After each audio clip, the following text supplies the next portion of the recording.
Greetings, everybody, and welcome back to another installment of the Jegna and The Thinker. I am Brandon Jones. He is Aaron. What's going on, Aaron? What's up, man? How you feeling? Feeling good, man. You know, we're about to land on some dynamite as usual. We talk about black men and black women and our relationships. So, look, I told you, I'm just preparing. Yeah. I told you, I was like, you really want to do this? Like, you sure you want to do this? We'll see how it goes. I'm just preparing for the landing. We attempted to get one of our listeners to join us, but she wasn't able to join us today. Hopefully she'll come by another time. But yeah, man, I think it's just still be a pretty fruitful dialogue. You know, on my end of the world and things, life is going. You know, it's going. It's in motion.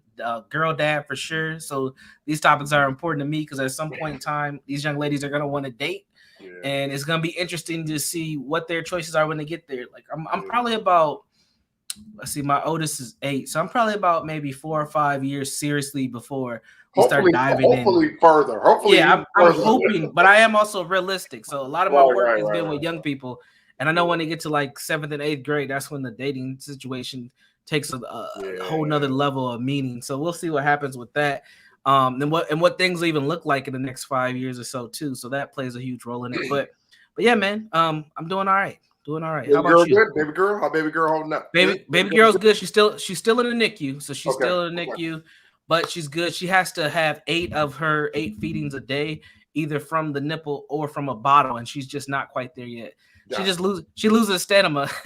She gets to a point where she's just tired and she ain't trying. Like, man, y'all keep giving me all this damn food. I just want to go home, bro. Yeah, but outside of that, she's doing good. She's doing good. She doesn't look like your typical premature baby, which is very fascinating. But she's at good weight right now. She's over 5 pounds, so everything's working. Oh, okay. Well, her daddy is a linebacker, so that's why. Right.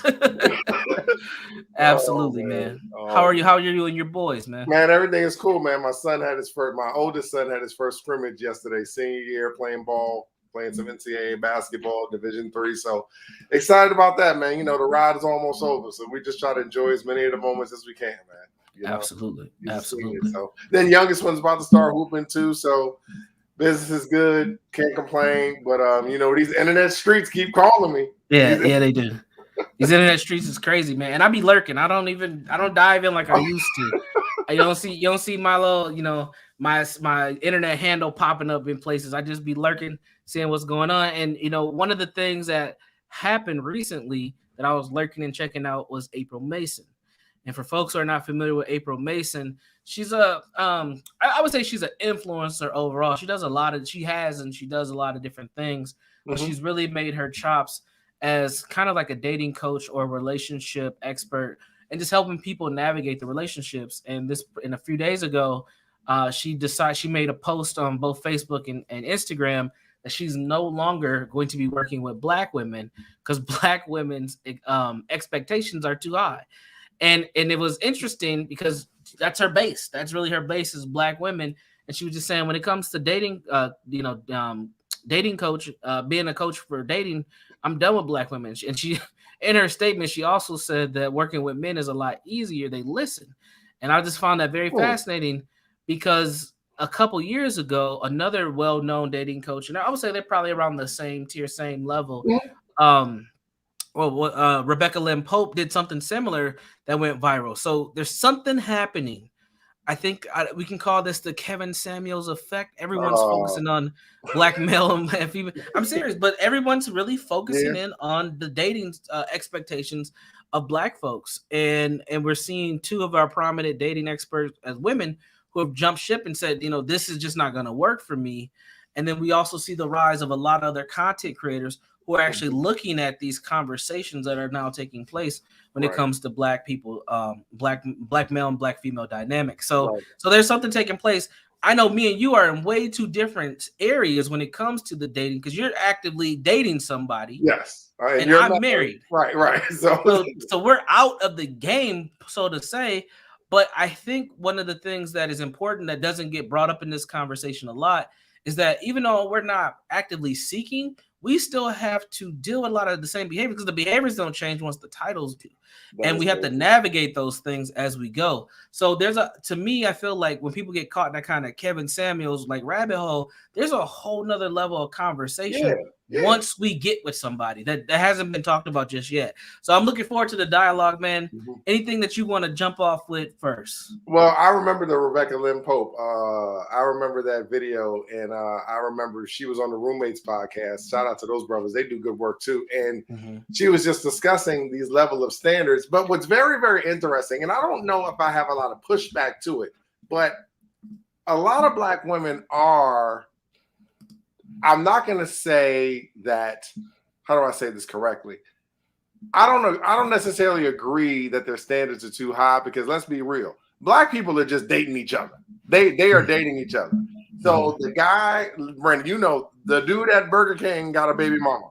Let's be real. The FedEx dude, me, you, we are interacting. You know what I'm saying? Right.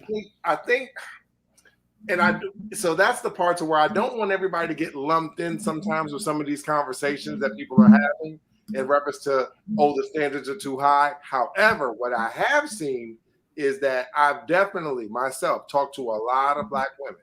And even when we start talking about, he could be cool, be a God-fearing man or whatever, but Brandon, when I get to that income one, you better be starting with a comma, brother. There ain't no comma. I can't holler. Income one.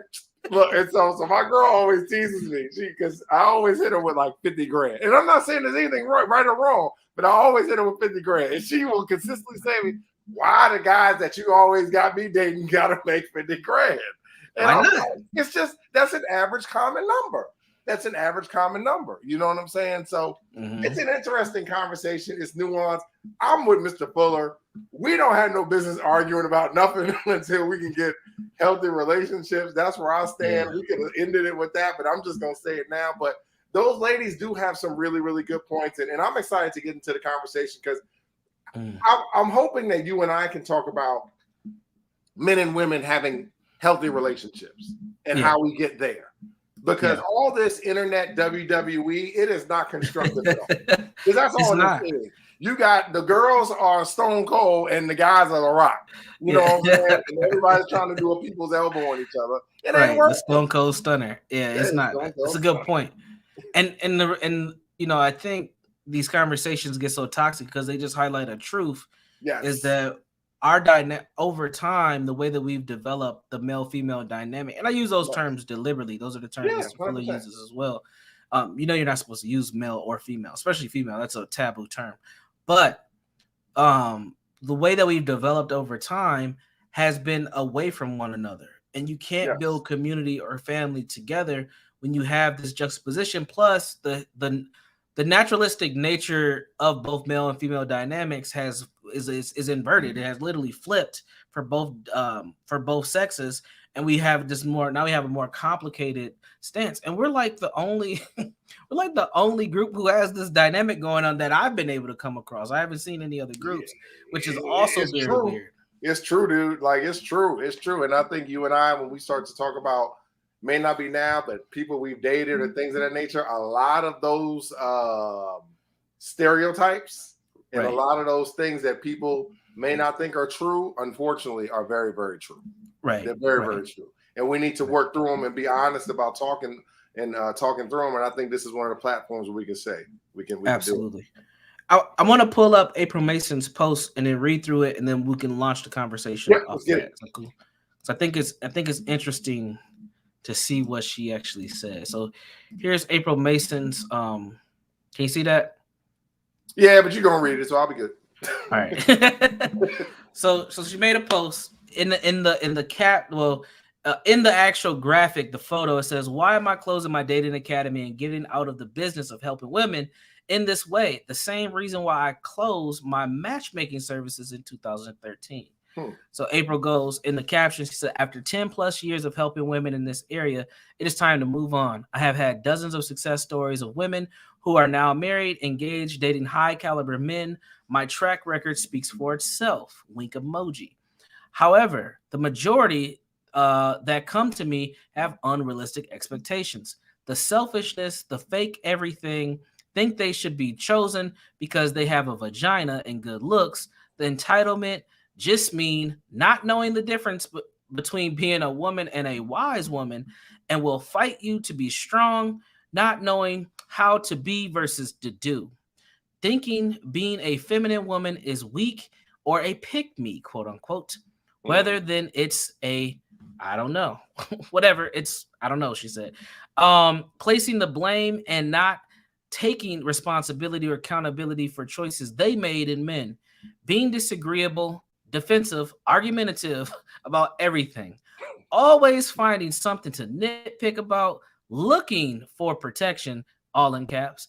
If you mention anything about doing something kind for a man, they choose. It's the what is he going to do for me? And the list goes on. Now, this doesn't excuse men's behavior, which I agree. A lot of men think because they are high earning, it makes them a high value man. ... Not. I've just made my contribution and impact in this area for decades to come. I have over 50 courses that women who may need help in this area can rent or buy at her website. Link in the bio. New courses will be added this week. A wise woman knows how to exit on a high note. There we go. So, interesting post. I'm pretty sure the comments are just as interested. Yeah, it's about 50,000 of them saying she's either dusty or she makes sense or she needs to quit a job or whatever. Yeah, you know how the internet streets are, man. You know what they are. Yeah, absolutely. So again, it's like, you know, she's making the comments that we hear a lot of men who share these thoughts on the internet are making. So she's going to get Look, so I know. No, keep going, I haven't even started talking yet. I'm just reading what somebody else said. So she's gonna get a lot of the support from the men, but not really highlighting the excuses that men, I mean the issues that men have in our side of the equation for the relationship. And I think that's what we can talk about. But it is fascinating for her who her base is to just say, you know, I'm done doing this because it's just not working out. Mm-hmm. So the first thing is, I want to start with the guys. So let's go to the bottom of what she said. Right. All these high value men. We have said this 10,000 times on this podcast. The numbers show that if Kevin, and we're using Kevin's definition, since everybody wants to use that one, that we're talking about the number. We're not talking about the influence. We're not talking about the power or the network or anything like that. We're talking about the number. If the number is six figures, then only 4 to 6 black men out of 100 will be earning that money, which means that you have a room full of 100 brothers, Brandon. Mm-hmm. Only 6 of those guys in that room, 6 of them, not 60, not 70, not 80, not 90. 6 of them in that room will be considered even have the income. Mm-hmm. If that is the case, then half the stuff she's talking, the numbers are, and that's what we talk, the numbers aren't even adding up for some of these discussions that we're having as men. Sure. Because everybody in our society is not going to be a high earner.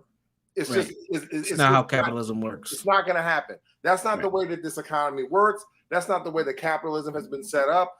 Black men, white men, women's, Hispanic. I'm telling you, we have developed into a country to where you have 2 income households 99% of the time.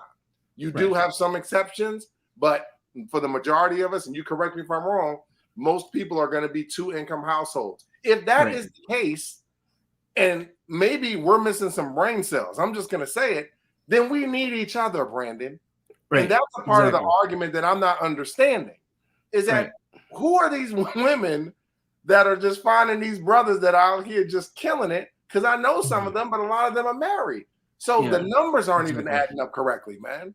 For some of the arguments that even she's teaching, you know what I'm saying? Right. Yeah, it's wild. And a lot of them are married, because when you get to that level of being 100%. A high earner, it's having a partner is actually a luxury. It's a support for you to maintain that. I'm not going to talk about how much I make, but I would be considered in that 1% of high earners. But at the same time, my lifestyle is built around being married to my wife. Like when she was in the hospital last month for 3.5 weeks, I had to make some major shifts, and that did cut into some potential revenue for myself as well because of the lifestyle that we developed as a unit, right? Because now I had to be a lot more present for my other kids when I had to take over the responsibilities that she would normally do, right? You know, she typically cooks. She wasn't there to cook anymore. Plus, I had to go back and forth to the hospital. Like there was a lot of different things going on. That was a major shift. That if I was just a solo entrepreneur 100%, we would have took a dip that just for those 3 weeks financially. So yeah, so we definitely need two incomes, or we need at least one person who has a high enough income or multiple streams of income to reach a certain point. Most families are not going to get by on $50,000 a year, period. Even though we use that as the marker for a lot of men, because we know, especially when it comes to black men, most black men are not reaching that 50% or $50,000 line. And if you are, it puts you in the top 10% of black men, which is already crazy. Right. That's a shame. Yeah, it is. Like that's so even just the income portion, I wanted to focus on that. Obviously, number one, because I'm also in banking too, and I would be considered in that lane that you were just talking about in reference to somebody would consider me a quote unquote high income earner. But that doesn't necessarily mean that we as black men are always making good choices in partners either. That's a part of the argument that a lot of us are not really talking about. A lot of us at certain stages, as you know, for men, lack maturity, don't really have a lot of direction, lack leadership skills. The reason why I'm mentioning those things, Brandon, is because if we as men sometimes lack that, and we also know that we have a large amount of men in households that are lacking those same skills, we should not be surprised at the product of women that are coming out with some of these complaints about the men either. You know what I'm saying? It's a direct, it's a tunnel. Yeah. You're producing everything through the tunnel. And it's like, wait a minute, black men are mad at black women are mad at black men. Of course they are. Why would they not be? Well, we also have to talk about one other thing that they lack that you didn't mention is game. Like a lot of dudes don't have proper like skill sets to get the women that they desire. That is very true. So they end up getting finessed by women that they probably shouldn't be with in the first place. And then they get mad at women once they done got finessed by them. But you was an easy lick. But I mean, sometimes that's just what ends up happening. And we don't talk honestly about that. But some of these dudes, they may be high income earning dudes, but they don't have game. So then they end up tricking off on somebody that they probably don't need to be with, but they have an archetype for the woman that they want, and they don't know how to really get that woman without leading with their wallet. And then they get taken advantage of. And we see that happen all the time. I hear these dudes. I mean, this whole manosphere stuff, I've been a part of this since 2015, I want to say, maybe 14. And the dudes that I hear conversate, I'm like, man, that was your fault. Like, I'm on child support for X, Y, and Z. I'm like, bro, that was your fault. Like, you got finessed in that situation. But they can't hear that because of the rage, what they call red pill rage. A lot of dudes can't hear that because they're so frustrated because they're getting hit every month for child support, or they're getting consistent attitude, or they don't have the connection with their kids that they want, or they just know, or they came to that realization that they did not choose the right person to conceive a child with or to even spend that time with. And it becomes really rough and tough. But that doesn't excuse what the women do. But as men, I think we have to be a lot smarter on who we decide to engage with and not just trying to fit that archetype that we look for. I got to ask this. It popped in my head. I want to get right to it. Let's do it. You ready? Yeah. One of the things that Kevin talks about, and you know this, is men just being respected as men without any criteria. Zero. Which means that just because I'm a man, the women are supposed to just respect me. And here's one of the examples that he uses. And I had to think about it a few times, Brandon, but he always uses the Hispanics on the corner at 7-Eleven. He always uses that. And he always says the Hispanic guy on the corner of 7-Eleven may be standing out there making $15 to $20 an hour, but he got his wife at home that'll cook for him. He's doing this, he's doing that, and he gets more respect in his home than a black guy does. It may be true. It could be. It may be true. Right. I would say that the dynamics are different. Now, He's most likely talking about Mexicans. So we just can't say Hispanic because it's different depending on the ethnicity. The Latino community. My bad. No, we're not big enough to get canceled just yet. so just relax. It's gonna be all right. Okay. But he's most likely talking about Mexicans and Mexican immigrant, Mexican American folks. And what I would say is culturally they have a different disposition towards family than we do. The women are literally cultivated to serve their men. They also have a religious sector that keeps that family unit put together. A lot of Mexican American folks and Mexican immigrant folks are Catholic. Catholic folks are big on family. That's one of the core principles of the religion. Whereas African American folks, we've gotten so far away from Christianity. We've gotten so far away from an ideal of what a family's supposed to look like that we don't have these other cultural elements, what's called subjective culture. We don't have those elements keeping us intact. Therefore, a woman is going to be like, make you a sandwich, nigga, for what? Like, what? Because when you talk about respecting a man for a man has to produce something to be respected. Yeah. And the ideal over the last 35 years of black men for most black women is niggas ain't shit. And when we have that Nas effect, what ends up happening is, why should I respect somebody who ain't shit?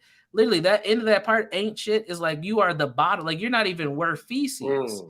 And that has been pumped into the brains of black women. And confirmation bias has shown up when a lot of men are not present, when fathers aren't being fathers, when they're bad relationships, when women are getting played and manipulated, like it gets confirmation bias sets in. So women are like, I'm not making this dude a sandwich for what? He's lucky that he's even here in the first place.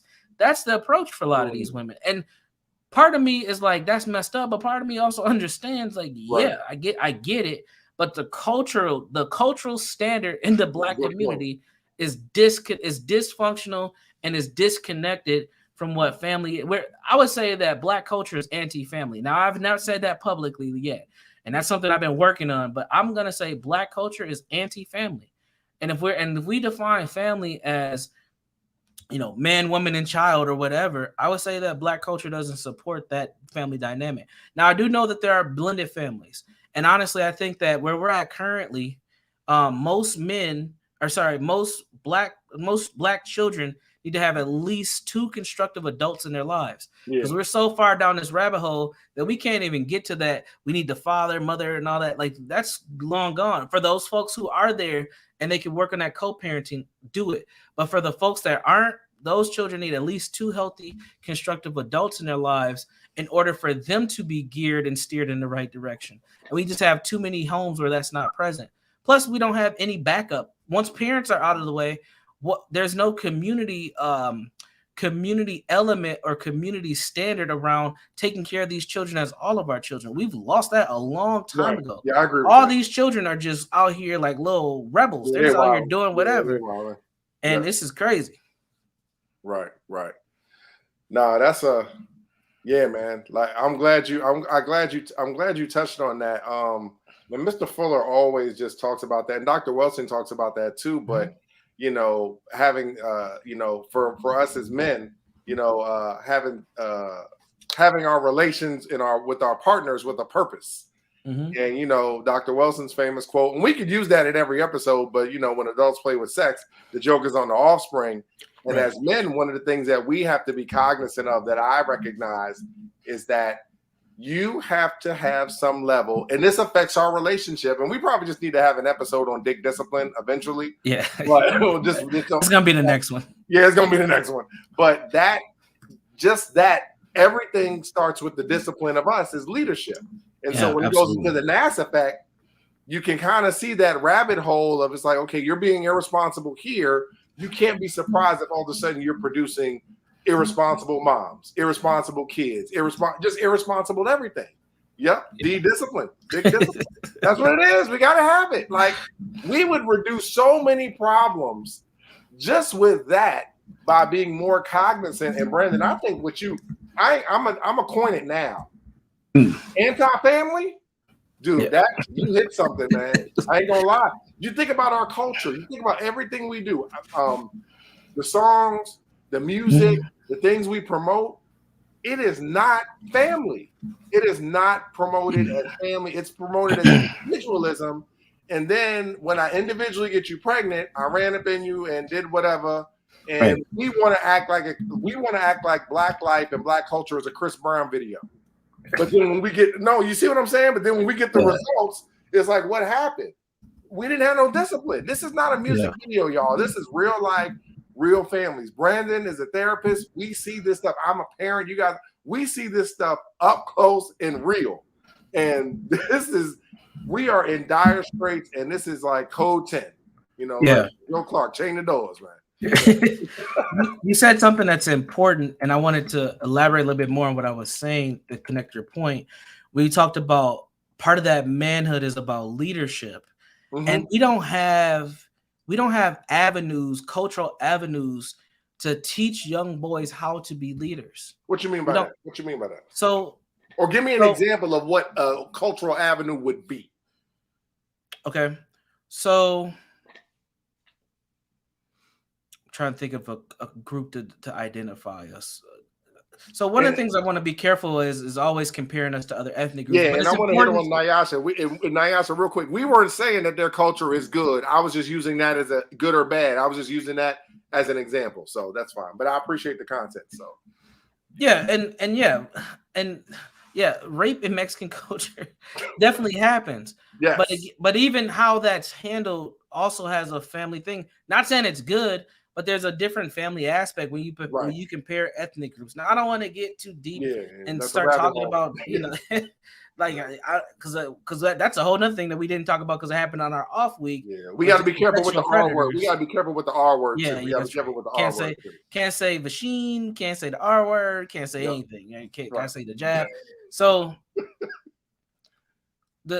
in that cultural group, there's a lot of things that happen that are inappropriate. Domestic violence is another one. But what I'm talking about is the element of family. And sometimes that element of family can be detrimental where people don't speak up and do things because of the patriarchy that's developed within that culture. However, when it's healthy, you see those folks continue to move on. That's the thing. Yes. That doesn't mean that trauma doesn't happen and unhealthy things doesn't happen.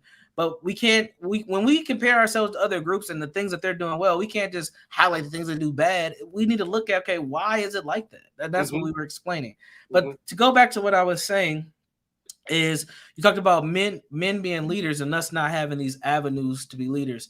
And an avenue to be leaders is like, how are we cultivating these boys to assume leadership and expectation? So an example of that would be like if we had like a Saturday program where every Saturday, the kids that aren't playing Pee Wee football or whatever the case may be, they come to an area, a program or whatever the case may be, and they learn manhood stuff. They learn how to build. Maybe they're building something, right? Maybe it's actual leadership, and you're actually teaching leadership skills, how to negotiate, how to understand numbers. You're in finance, right? You can teach a whole course on accounting or whatever the case may be. That's preparing them to show up in community as leaders. We don't have that. We literally just kind of stop after sports. But we need to have things like chess clubs. We need to have things like debate teams. We need to have things like robotics, and welding and how to fix the workshop. Right. Those things teach manhood lessons because now you have men that are prepared for when things don't work well. At least they can step up and fix it or try to. And that's what I mean by having avenues to do these things is these young boys need access to do things. Now, some of these young boys is too damn dangerous to do some of that stuff because they're going to come in there with the extendo clips and light the place up. But if we reach them early enough, maybe it won't get to that level. Right. That's what I mean by leadership. There are other ethnic groups. I'm not going to even point out any that they set their boys up for stuff. They start putting them into certain social clubs and groups. And they get them engaged in things. So when they get older, it's not like new to them.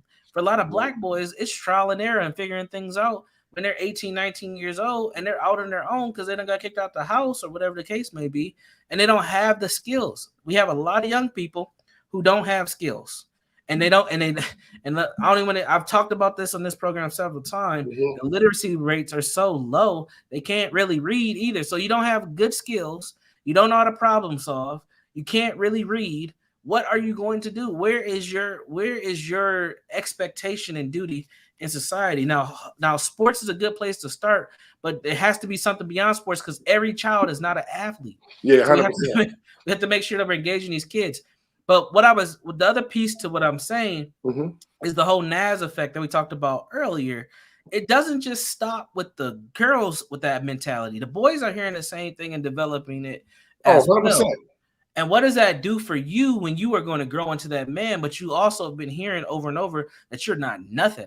Like you start to believe in that, and then you start to pick up toxic things to show that you are something. And that's what we're seeing. And then you grow into a hatred, and you're not even caring about the other men around you. And I'll be honest with you, I grew up with that myself. I remember when I went to go meet my biological father on my 12th birthday. He didn't show up on time.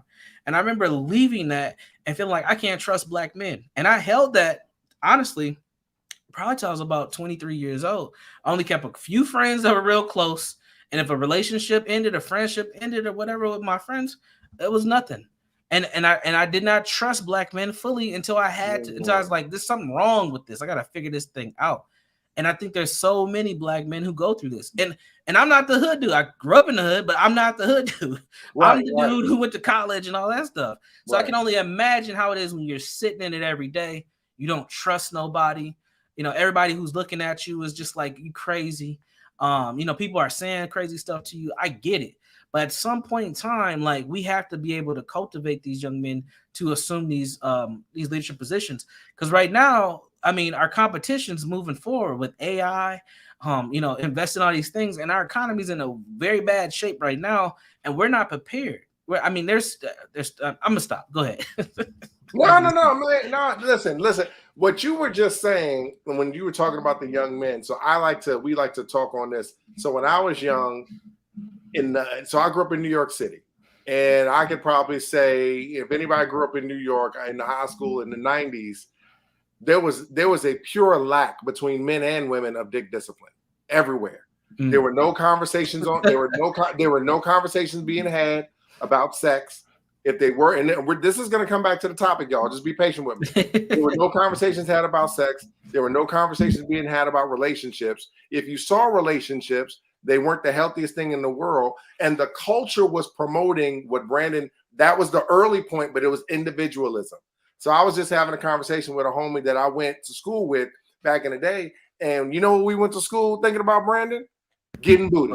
Yeah. That's what we got, getting booty. Of course. That's what we talk about, getting booty. We both were good athletes.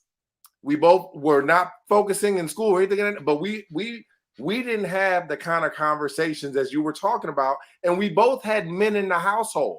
We were both my dad came at me from a religious standpoint, but the environment that I was going into every single day didn't require religion. It required me to have you to have a real conversation with me about what's happening and my purpose here.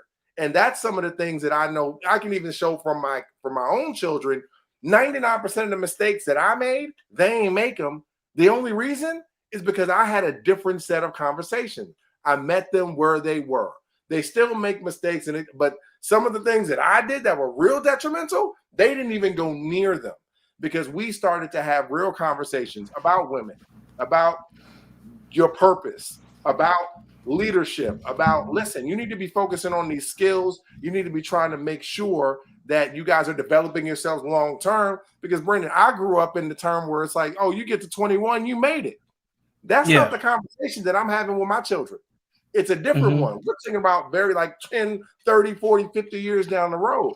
So it's imperative that we as men, if we have children, we're developing each other, whether your peers or your kids, because what is happening is that I'm conducting and creating positive black men. And guess what they're going to do? They're going to have more constructive relationships with black women.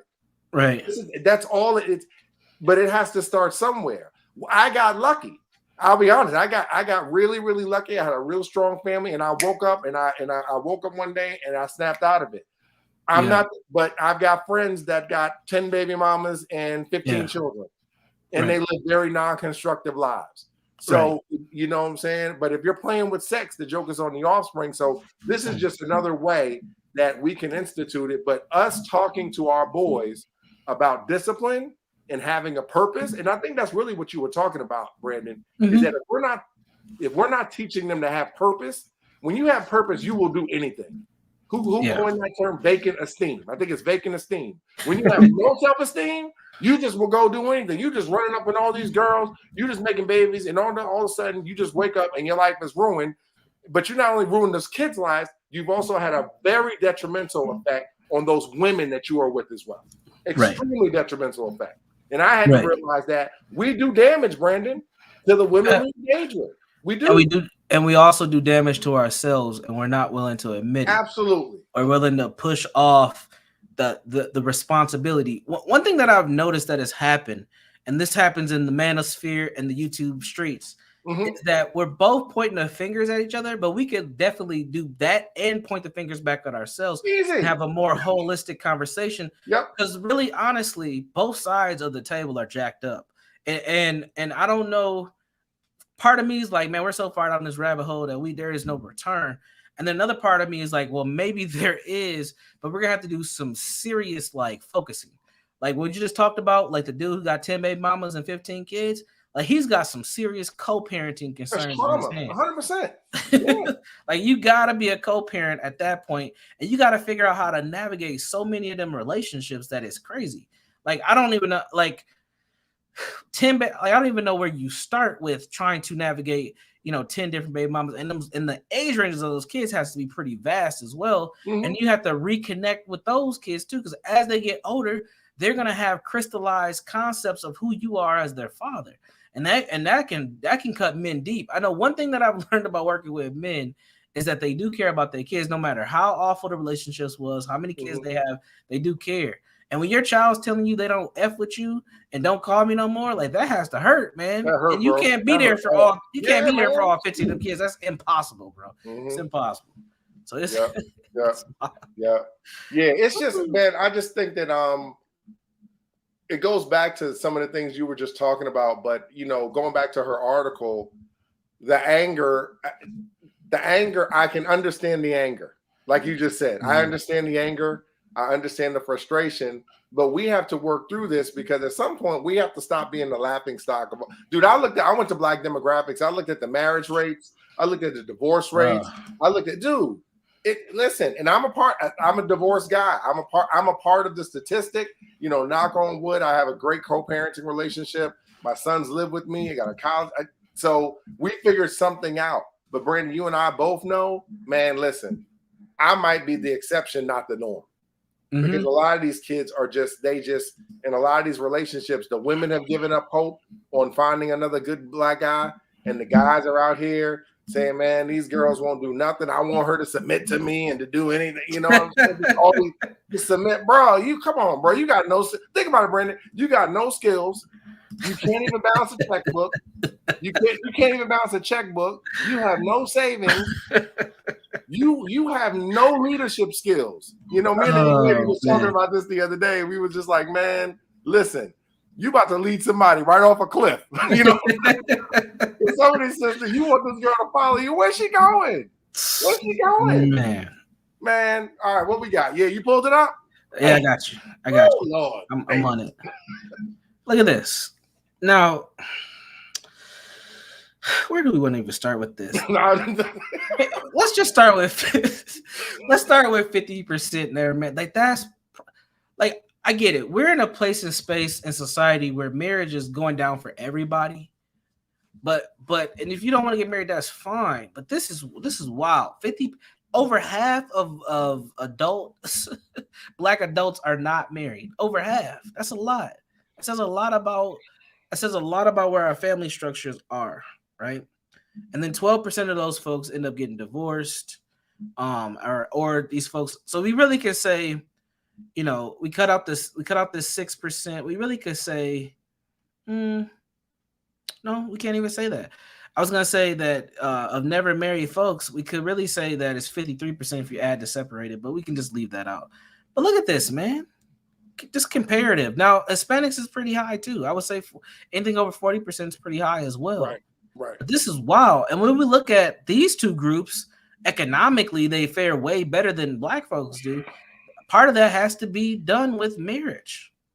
And there's more married Asian folks than unmarried Black folks in the country. And Brandon, that's one of the things I want you to finish. I want you to continue. But that's one of the things that Kevin says that I heard him say, man, that I agreed with. It's like, man, throw the moral argument out.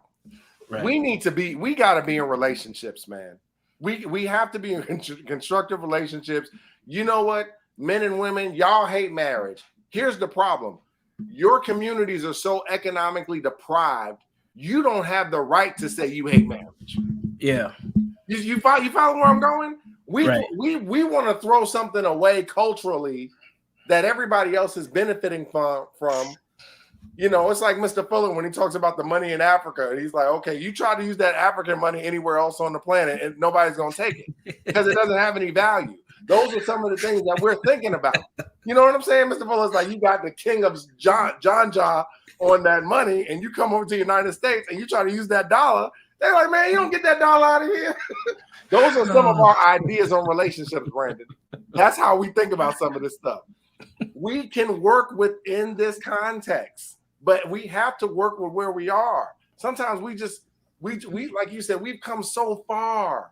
We need families, y'all. We need families. And here's the other thing. I'm also not going to disagree. I'm not going to disagree because I've heard a lot of people say the black men and black women, our marriage rates they were higher back in the day. Well, that might be true, but a lot of those relationships were trash. Now that we find that out. Like, let's be real. Talk to your elders. Yeah, some of the people hate each other to this day, and they produced a lot of non-constructive children too. So we should be looking for married, long-term relationships for people that want to have constructive, healthy relationships, whether you're producing children or not producing children. But we just have to figure out constructive ways to have dialogue and to get together, man. Yeah, I don't think that there's a cultural expectation for marriage. I think we're far removed from that. We're back in the day where our grandparents, like, there was that's where the whole shotgun marriage thing comes from. Like, there was an expectation that if you are going to be with somebody long term, you need to court them. And if you don't court them and y'all end up conceiving a child, y'all gonna figure it out. Now you might get divorced later on down the line or split up, but y'all gonna try to figure it out. And I would say that with Generation X, the earlier Generation Xers, they had that experience, but those folks who came into adulthood in the 70s and 80s, that stuff was gone. And if we don't, I just don't think that there's really a desire for it, you know, and I feel like the desire for marriage comes later for us once we get into our mid to late 30s and 40s, because people don't want to, quote unquote, die alone. They want companionship, which doesn't become important when you're in your 20s. Companionship's not important because you're out here living your best life. You're having hot girl summer. You're out here getting it cracking for dudes. You're out here doing your thing. You're not trying to have a companionship. But when you get older and you can't get out of bed like you used to, and you just like, what the hell? My knee hurts all randomly. You want somebody there. You want somebody to watch Netflix with and to chill with and to spend time with. People want companions. But we're not thinking about that when we're young until you're alone and you realize, oh, I think different, or I can't talk to nobody about my job because they ain't in the same field as me. Like, you want somebody there with you.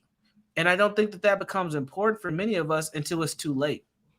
Those statistics you were just reading, Brandon, when you pulled them, you don't have to pull them back up. But one of the things you said that 50% of black men and women are single, not married, correct? You're right. So that just means that black men and black women are just out here having sex and just dating. What does that produce? No, I'm asking a general question. So we have perfected, like you said, guys have perfected. I don't even know what you call guys, hot girl, hot boy, whatever. I don't even know what we got. Warm boy, whatever. But yep, boom. I love that comment. We are enthralled by hot girl summer and no dick discipline. We need to coin that right there. 100%. And what Simply Meek is saying is 1,000%. That's it right there. You have one side that just wants to have just aimless, pointless, let's call it what it is. It can be pleasure, whatever. The men are doing the same thing, and we're coming in, Meek is laughing, and we're coming together and producing nothing but pleasure. That does not sustain a community. No. That produces absolutely nothing. We have perfected entertaining each other. We have perfected sex. We have perfected how it looks. We have perfected throwing money in the strip club. We have perfected everything about entertaining each other. But what have we done in our relationships to bring? We don't even have a community. We don't even have a backbone. Why are, like Brandon is saying, men and women, why are these our cultural norms? Why? Yeah, it's just because we accepted them. We have a very low bar for Black expectation. Men and women. Would you agree? Yeah, that's why I said Black. It's a very low bar of expectations for us. So since we don't expect anything more, it's like, it doesn't matter. And then we don't, and then we have what's called confirmation bias. Is we have real life examples in our neighborhoods and our families on the television, with reality shows that just prove all these things, and it just says, okay, what's the point of getting married? Because I can't trust anybody anyway. I can't move on anyway. Another thing you said that's important is you can have sex and not produce children. That's another thing that doesn't get talked about. This is why I rock with Sam so much, because he was like the first person who challenged me on that. Because I used to say the same things, like, man, people just having sex and then just having babies. He's like, you can have sex without having babies, right? He's like, it ain't just about conception. It's also there is a pleasurable level to that. Because guess what? I went to a PWI. I went to a predominantly white institution, and they was getting a freak on in every dorm on campus, and there wasn't a lot of babies being produced on campus. So you can have sex for pleasure and not produce babies. But when it comes to us, it's like there's a disconnect there. There's a disconnect for too many of us, I would say, not everybody. But you hear these people these stories that these women come on. Everybody got is a dating Instagram live now. So just go look at some of the stuff they talk about. And when they're asked, what happened with this baby daddy? What happened with that baby daddy? Or what happened with that baby mama? Some of the explanations be wow, dude. It's like you didn't have no control over what you was doing. It was like just wow. Like one of the last ones I seen, this woman, unfortunately was a woman, but the dudes were both wrong in this case too.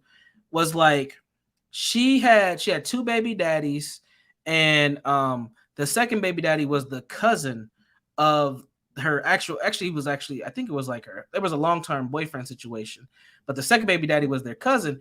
And when the life coach asked her, it wasn't Kevin, it was somebody else. When the life coach person asked her, why did you do that? She said, for revenge. And it was like, wow, like you wanted to revenge being treated bad by this other dude by having a baby by their cousin. Now the cousin was wrong. He should have never even touched her, because you already know the dynamic. Now you got a kid, and now these siblings are really cousins. It's like, it's all nasty, man. It's crazy. But this is where we're at. Yeah, this is and this is why we're having these conversations, because if this conversation can cause some of you guys to have a conversation with another female friend, with a kid or whatever, and you can produce a better outcome, that's what it's all about. And that's why we're here. So do you want to touch the angry black woman thing from the article? Yeah. Since we got Naya here, you want to touch it? Yeah, why not? Let's do it. You want to pull April stuff back up? Yeah. Let's pull it. Read the angry part one more time. One second. One more time. She was just with Rick Ross partying. Yeah. And I'm saying, Nayasha, I want to make sure we were talking. You saw I was getting on the dudes. I beat them up. Man. Don't say I don't be beating them up, man. Yeah. All right, here we go. All right, so back to April Mason's point. I mean, she went in a little bit too. Like I said, she's gonna get a lot more of a male following with these talking points, given the nature of where the dialogue is right now. But what she goes, let's see. Yeah, this third paragraph. Let's hit the women's expectations. All right. So, however, the majority come to me have unrealistic expectations, the selfishness, the fake everything, the think they should have been chosen because they have a vagina and good looks, the entitlement, just mean, not knowing the difference between being a woman and being a wise woman, and will fight you to be strong, not knowing how to be versus do, thinking being a feminine woman is weak or a pick-me, and then placing the blame and not taking responsibility or accountability for the choices they made in men. They're being disagreeable, defensive, argumentative about everything, always finding something to nitpick about, looking for perfection. If you mention anything about doing something kind for a man, they choose. It's the what is he going to do for me? And the list goes on. I'll be real, Brandon. the femininity and the soft thing for women, that's a big one. Because I think because of our communities and and I've talked to a lot of women and men that have noticed this, and women will tell you because of those environments and the anti-blackness and the independence and all that kind of stuff, a lot of that softness that you and I might be looking for and from a healthy woman, a lot of that, it went out the window. Yeah. That softness, the femininity, just let me be a lady, all but disappeared. All but disappeared. Who do you think? I was dating this girl. Felt like I was dating Tupac. Was she from the Bronx? Was she from the Bronx? Was she from the Bronx? Bro, she was. I know. BX. BX, yeah. There are 3 locations of women that I told myself I would never talk to. And BK was what? Yeah, BX was one, not BK. No, Brooklyn's not. Yeah, Brooklyn's a little different. New York women are. I love New York women. Are aggressive. They are a different animal. They are aggressive, but they have to be in that environment. In that environment, it makes sense. Yes. They have to be. Same thing with Chicago women. Like, and here in Minnesota, we get a lot of Chicago people. And I've always noticed the Chicago girls are a lot tougher than these Minnesota girls. Like, they are just like tough. I'm like, God damn. Like, they'd be aggressive as hell, man. But again, some of these chicks have to be, but that mentality carries from setting to setting. They don't turn it off. They don't know how to. They've always had to be tough. So when they get to a college campus or a job or something like that, that mentality's still there. And then the crazy part is over the last maybe 10 years or so, that tough Black female identity has been supported by a lot of feminist spaces. I'll say it that way. So you start to see it be highlighted and utilized for other people's missions. I see it all the time. I see it all the time on college campuses. They will find that sister who she'll have natural hair, cute girl and everything, and they'll put her right out in front because they know she's gonna fire everything up. And then once they get stuff going, they kick her ass to the curb. I've seen it happen at least 3 times on college campuses. It's like they'll use that energy that a lot of Black women have due to the environments they come from for somebody else's benefit. So I want to touch on Nyasha's point about no. I think she's making go ahead. Look, what's that? She from the BX. Man, look, BX women are rough. Nick, we ain't gonna tell nobody to run from if they meet you. We got them. You good? It's Baltimore, BX, and Chicago. Those are some of the roughest women I've ever come across in my life. I'm like, good. But hey, Brandon, Nyasha's bringing up a really good point, and you're the smart guy. You got all the genius in you. No, man. But listen, so the misogyny and the patriarchy also that comes into the big debate about modern gender roles today. Yes, absolutely. Modern gender roles today, whether they're made up or not. That to me, that's really why a lot of people don't like Kevin. Because he's talking about traditional gender roles from whatever history is. My question to you is, let's say Nyasha is right, misogyny and patriarchy. Are those modern gender roles old culturally, and can we have new gender roles, which I do believe they can, but are certain things still intuitively just going to be men for lead? Not saying women don't lead. That's not what I'm saying. But men in leadership positions and women, you know what I'm saying? Like, I know what you're saying. Where are we going with these gender roles? Like, because I think she has a good point, though. I think that overall the gender roles are headed into a flipped from the traditional standpoint across the board around ethnicities. I also think that when it comes to Black folks, we try to hold on to these gender roles, but they don't work in our current social context.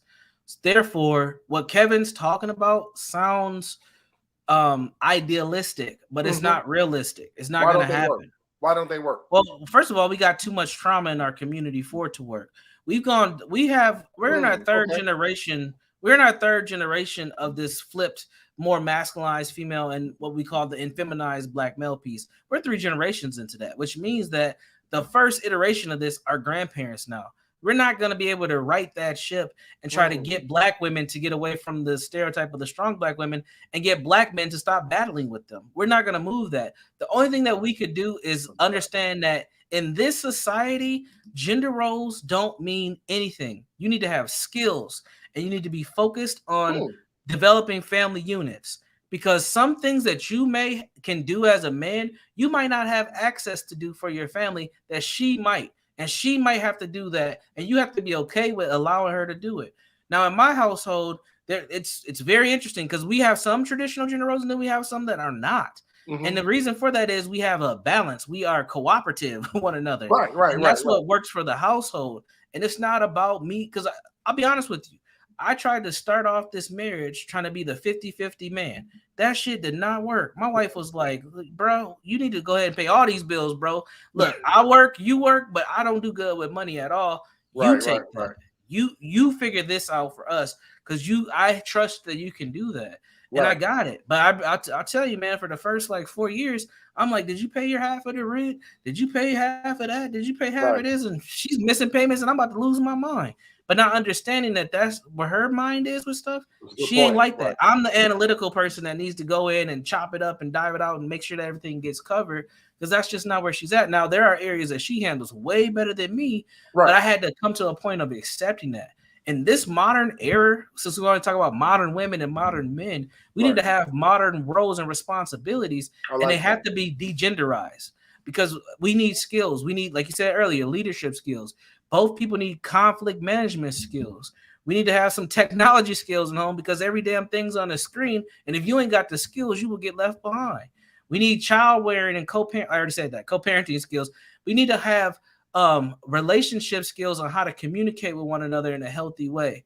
What is healthy intimacy? How do we articulate? How do we develop our boundaries in a relationship and articulate them to our partner so they know what they are? These are the things that we need. We need to get away from bring me a sandwich and make sure that, my slippers are warm when I get home from work, because that shit is done. That's 60 years old. There is no more Stepford wives. It's over. It's a wrap. You're done. Like Chappelle said. Exactly. It doesn't even work for white folks. That's a great point. They've been fighting. Them white women did not want to hear none of that. They was like, nah, bro. She's 100% right.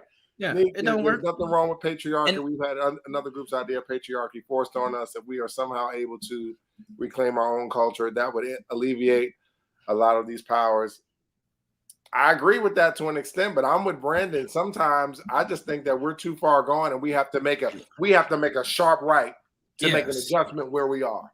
But I agree with that. I 100% agree with that. But I think Brandon's correct. We're so far gone in a certain direction that it's going to be difficult for us to try to turn the car around. We kind of just have to make slight changes and try to get it and try to make do where we are. You agree with that, Brandon? Yeah, I do. It doesn't fit the current social context. We're not in that time space anymore. Even the economics don't even work out. As we talked about earlier, even if we tried to have that traditional patriarchal system, black men don't make enough money for that to even work. So culturally, we're not there. Economically, we're not there. Socially, not there. Why are we talking about it? Because it makes us feel good. It's just like talking about Kemet and things that are so far removed from where we are today that I'm gonna go there, man. I don't care no more. I'm not holding my tongue no more, Aaron. It's the same concept. We want to romanticize things that are intangible. We want to romanticize things that are so far out of our scope that it makes us feel good, but it doesn't make us function well. That's where we need to be. Feeling good is okay, but just like sex is temporary, man. We have to be able to function better. Because right now, our kids are literally killing one another because we haven't functioned well. I mean, men and women. Yes. Men and women. It's just, wow. And, you're right. And I hate to, and I don't want to be right because this pisses me No, off. but I mean, we talk about results all the time. These are our results. These are our results, and we just want to get on here and just have some constructive conversations about black men and black women. And these are hard conversations, but I think that we have to have them, because if we don't, no one knows we don't have any direction. We don't have any direction. Yeah. But that's why we're here to try to. And you guys are bringing some great dialogue as well. Yeah, you know? absolutely. And thank you for that. And again, it's not about arguing with the chat or anything like that. Yeah. When I see things, because I like what Simply Neek has brought this evening. But even like I had to come to a realization that there is nothing for us to reclaim because we're so far removed from it. We have to create something new. Now we can grab some things from the past that make a lot of sense and bring them into a current context, but we have to accept where we are today, which is a very sad state. Like we are, like you always say, we're the brokest men on the planet in the Western Hemisphere, right? We have our kids are not being educated properly. We have community violence, domestic and gun violence that's through the roof. This is very, very dangerous, right? And what functionally dysfunctional. That's a great term. That's a great term. Shout out to Shem, man. I hope you're doing well. It's been a minute since I've connected with him. But it's important for us to understand, like, we have to take those old concepts, but apply them to a modern day. We have some drastic things that we need to do as a community, as Black men and Black women. We can have healthy relationships. There are a lot of examples out there, but there's not enough. There's not a critical mass to shift where we're at in the community at the end of the day. Because Black folks still want to be around each other. That's why we end up having sex all the time. Like, we still want to be around each other, but we culturally haven't got to a place of being family first. I think we've gotten away from really being family first, and we don't lead with that. We lead with, I need to get everything I can get out of this individual before they try to get something out of me. And it's like this competitive, like I'm with you out of spite. Like, that is not, and then a baby comes into that. Right. And then the baby, neither one of y'all like the baby. Right. Yeah. And the baby don't like y'all, right? The baby don't like. So now it's just like a triangle effect of dysfunction. And then you try to pawn the kid off on the grandma who's 43 and she's still trying to live her life. Ain't gonna work. Ain't gonna work. Hey, so you said something. I know we gotta get ready to we got some great comments here, but man, as old as Mr. Fuller is, and a lot of people don't agree with Mr. Fuller, Brandon. But one of the things Mr. Fuller, but you know, I love Mr. Fuller. Mr. Fuller would always say, when people see Black people, what do they think about? What do they see? And he always talks about, we can change the narrative. And man, it's almost just coming to me. I'm just like, yo, this guy's 80-something years old. Yeah. And he said, you know what? When a white person or a Black, or anybody walks in a room and they see Black people, oh, you know what those people are known for? They're known for solving problems. They're known for doing this. They're known for doing that. And this is what Brandon is talking about directly. Changing the narrative. Yeah. Changing for ourselves. For ourselves. For ourselves. It's like when people think of when we think about each other, what do we think about? And I agree with Bronze Bird.